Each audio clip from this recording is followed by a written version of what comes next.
Hello Year 11, this is the video to tell you about the Waves Required Practical. So this is the Waves Required Practical, this is the write-up for it. You need to make observations to identify the suitability of apparatus and measure the frequency, wavelength and speed of waves. In a solid, this will be the solid, here, it's a solid string. And in a ripple tank, over there, that's a ripple tank. Okay? Right. This, as you should know, is your standard transverse wave. It goes up, it goes down, it goes up, it goes down, it goes up, it goes down. Your wavelength is from the top of one wave to the top of another. That is given the Greek letter lambda. Your wave speed is how quick this particle here, or the energy, has got over that distance. That's the speed. And the frequency is how many waves you have per second.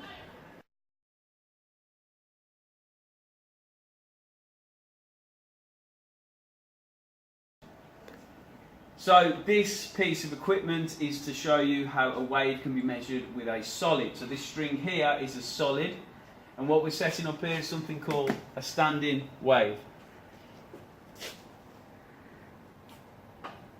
Now on the dial here we have the frequency in hertz, and that goes up and down at that frequency. So you don't have to measure the frequency on this setup. It is given to you on the box, on the dial. However, the wavelength is something that you do need to know.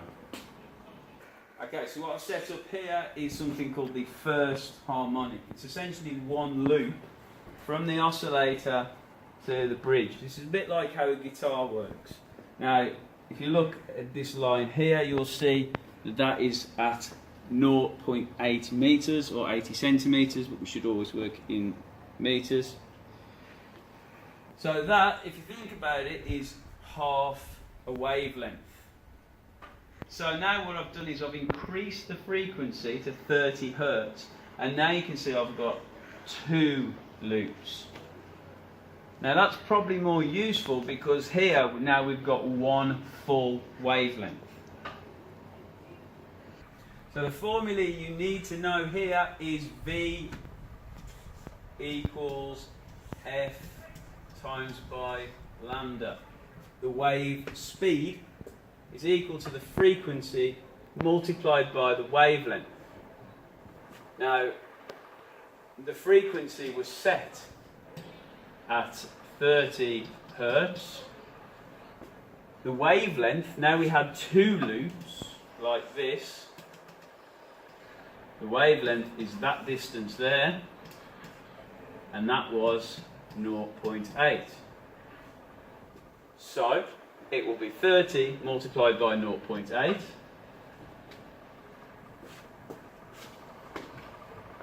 Calculator. Always got a calculator in the exam. 30 times by 0.8, 24 meters per second. That is the speed of that wave. Saying, what if it's not 2 loops? What if it's half a loop as it was in the first? Well, if it's half a loop, you'd have to double the distance. Or, if it's 3 loops,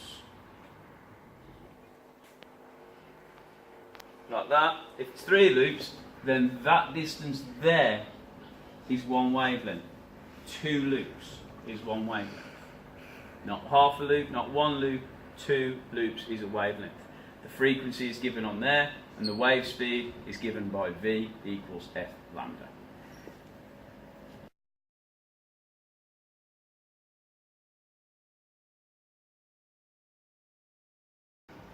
Right, okay, so this is called a ripple tank. You may want to come over and have a look, and you can see that the dipper here is going up and down, and it's making ripples in the tank as if you threw a stone into the river or pond. So it shows on here, the light comes through the ripples and you can see what the ripples look like on the surface there, and it's to scale. This would be a ripple. This is like a water wave here. Now if we took the top of each wave, you would see this pattern, repeating pattern, regular repeating pattern, where that is one wavelength, that is 1 lambda. This obviously is 2 lambda, and so on, 2 times lambda, and so on and so forth. So, we need a way of measuring this lambda here. Now to do this is quite tricky. Obviously you won't have to do it in person, but you'd have to explain it on the exam paper if asked. Now to do that, what you do is you measure over more than one. You measure over about 10. So there's 1, 2, 3, 4, 5, 6, 7. I've only got 7 to go with. And that's 24 centimetres. So if I've got 24 centimetres and I've got 7 waves, 24 divided by 7, about 3.43 centimetres.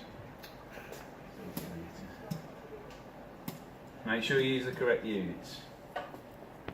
So that there is one wavelength. So what the examiners want you to do is to know how to do that. By doing it over 7 wavelengths, I've reduced the uncertainty and therefore increased the accuracy. Okay, now with the ripple tank to measure the other 2 quantities, frequency and wave speed, we have to take in another measurement tool. This time it's a little bit more tricky, as of course. You use a marker. Now that marker can be anything, it can be a piece of tape, but what it is we are measuring how this goes past.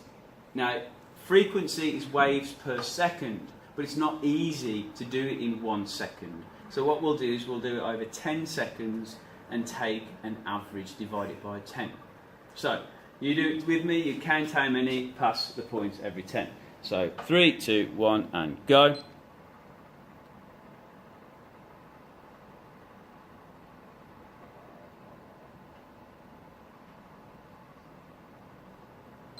Stop. So I made that 21 waves. So if I go and do 21 waves over 10 seconds, that gives me 2.1 hertz.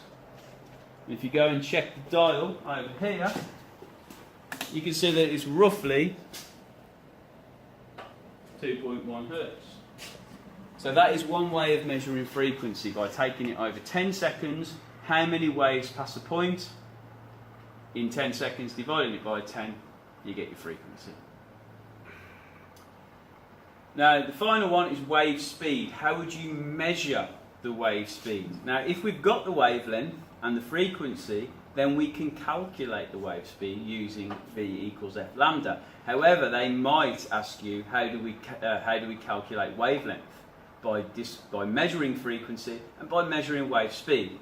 So to measure wave speed, we use our old friend, speed equals distance over time, V equals S over T, rearranged. No, we don't even need to rearrange it, do we? We want this, we want V, right? So we need a distance, we need a time. Time can be done with our stopwatch, but distance we have to do with a measuring tool. Now to do a classic speed equals distance over time practical, you have to set out a track. So here I have set out a track, it's a 30 centimetre ruler. And what I'm going to do is I'm going to try and time how long it takes to get from the top of the ruler to about 28 centimetres. Alright, so 3, 2, 1. And I'll get about 0.51. It would be better if we had a longer track, and with a classic ripple tank we might find. Now that was only 0.28 metres. So we've got distance 0.28, time was 0.51. We then go to the calculator.